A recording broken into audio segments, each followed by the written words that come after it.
Hey, what's going on, everybody? So I want to do a video this week because I'm getting a lot of questions about artificial sweeteners. There's been more and more studies coming out talking about artificial sweeteners, talking about their negative implications. People want to know, can they sweeten their coffee? Can they enjoy an artificially sweetened drink every once in a while? And so what I want to do is I want to talk about some of the most popular artificial sweeteners, and I want to talk about when and how it and if they should be included in your diet. Now, first things first, let me say this. Moderation is key to anything. So though I might be tearing some of these down, if you have a single drink in a month that has an artificial sweetener in it, or if you have a single product that has artificial sweetener in it in a month, then it's probably not going to affect you that much. But if you're chronically using these things, if you're putting them in your coffee every morning, if you're drinking 6 to 7 diet sodas a day, then that could definitely be a problem, and I'm going to talk about why. All right, so first things first, let's talk about some of the popular artificial sweeteners.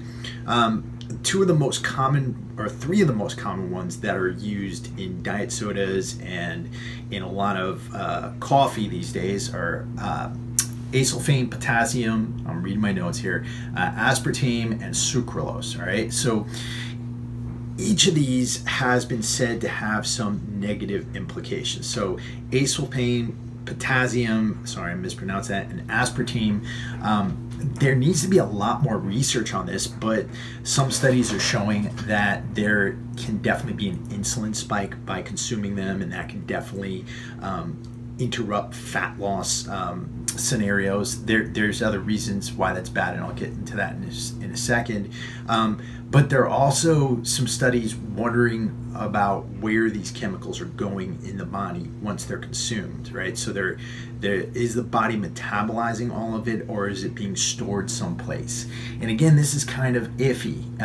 We can't say that they're completely bad or the devil, and we can't say that they're completely harmless. So there's a lot of questions being generated around these. So in my opinion, it's better to be safe than sorry, and I would at least stay away from aspartame and acesulfame potassium. Now, as far as sucralose goes, there are a number of factors there that raise an eyebrow.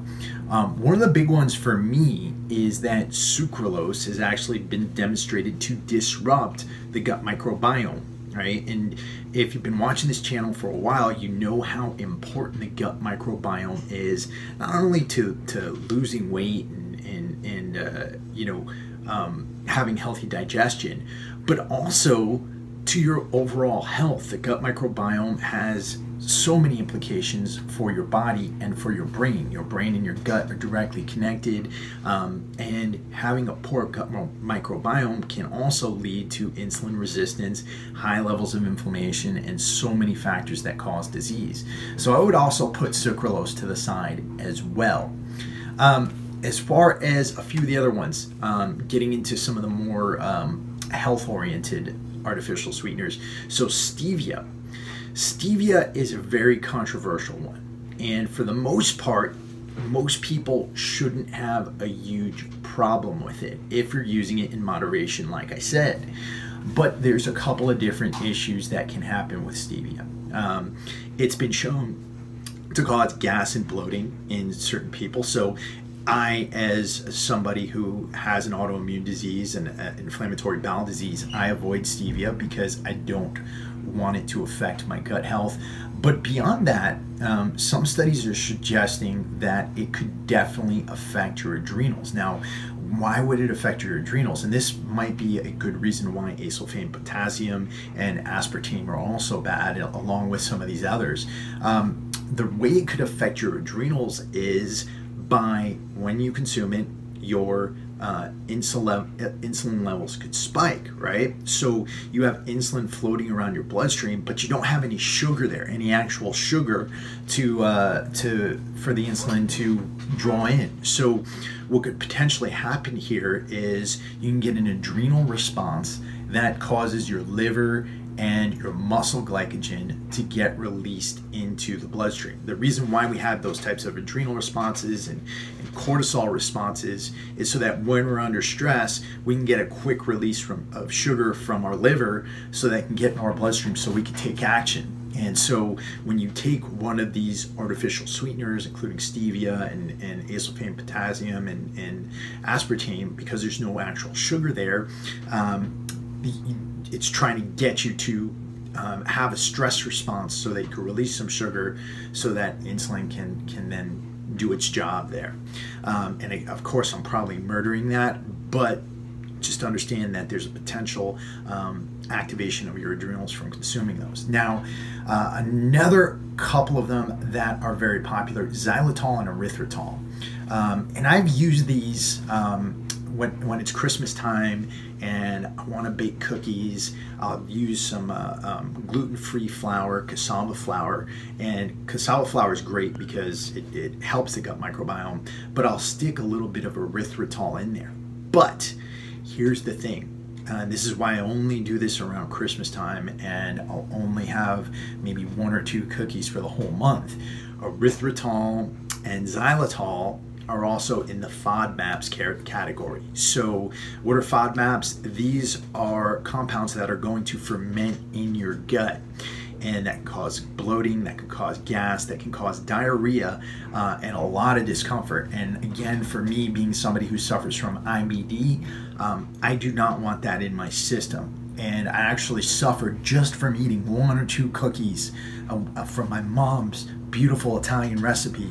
I suffer greatly if I just have 1 or 2 cookies over that month, and it'll affect me for days after I've had one. So if you have IBD or IBS or leaky gut syndrome, I definitely suggest avoiding erythritol or xylitol.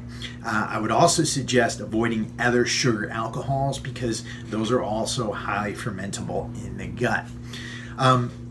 Some more natural ones, or quote-unquote natural ones, that you're going to see, agave nectar. And I used to consume this quite a bit back when I was in my off-season, back in my bodybuilding days. And the problem with agave nectar is this. It doesn't spike insulin, right? So you're not going to get an immediate insulin response or anything like that. But the problem with it is that it's pure concentrated fructose. Now, what's the problem with that? Well, fructose, unlike other sugars, yeah, it doesn't spike your insulin so much, but it gets stored directly in the liver. So while eating fructose from like a piece of fruit would be okay because you're just having a piece of fruit, there's plenty of pulp there and everything like that to make you satiated, but if you're consuming concentrated fructose in a syrup, and you're consuming a lot of it, that could really inhibit weight loss because you're really filling up your liver glycogen, and your liver really can't hold that much glycogen in it. I think it can hold upwards of 500 calories of glycogen. So if you've already consumed some fruit that day, if you've already consumed something else, or if you have glycogen already stored in your liver and then you add on top of it a super concentrated fructose syrup that is getting into your liver and filling up that glycogen even more, you're sure to have a spill, and that can definitely inhibit weight loss. Cooked honey. This is another one where it's a super concentrated fructose, and if it was raw honey has a lot of vitamins, a lot of awesome nutrients in it. But cooked honey, when you cook that up, that gets rid of all that stuff. So again, this is another really, really risky one. And so if you're getting, the honey from the plastic bottles, and it's super light and you can see through it, that's definitely a possibility that it's been cooked, and I would avoid that.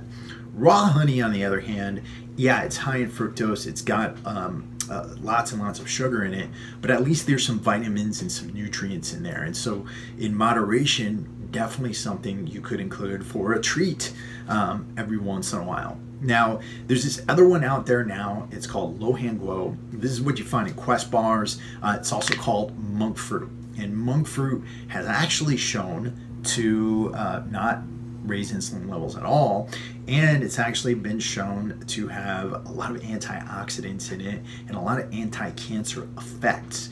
So there's definitely some actual benefits to consuming products that have been sweetened with monk fruit or Lohan Guo. Now, again, I know I've torn a bunch of these out and I don't want to break anybody's heart, but I just want to highlight the potential risks there and the potential risks of overdoing it. As I said before, moderation is the key. Now, what are some other things you can actually sweeten your coffee with, or you can stick on your food to make it taste better? Cinnamon is a really great one. Cinnamon has been demonstrated to help actually reduce the insulin response of your meal. So in essence, consuming cinnamon could actually help you in the long run as far as losing weight. And so it's actually very, very nutritious. You know, and if anything, you know, like I said, consume in moderation, right? Consume some fruit if you really have a sweet tooth. At least you're getting the fiber and you're getting the nutrients from those. And fruit has also been shown not to have a really big insulin response, and in some cases to actually reduce the insulin response of after a meal. So, and that, I'm the keto guy, I'm the low carb guy, and you know, I'm saying rather than taking these artificial sweeteners, if you got a sweet tooth, try to opt for some fruit. Maybe even opt for some really high percentage cacao chocolate. I'm talking like 80% or above dark chocolate. There's lots of fiber in there. There's not a whole lot of sugar in there, and you can satisfy that chocolate craving along with that sweet craving that you have. So that's what I got for you guys today. I'm going to put this up on my blog at warriorsoulagoji.com along with the scientific references as well. So I'll put a link to that in the description box. And if you want to know more about living a low carb lifestyle and how to do it the right way, check out my newsletter, my free newsletter. I give so many free downloads away with this. 2 free cookbooks, grocery list, goal setting guide, free workouts, and you get my 5 interviews with 5 awesome keto experts.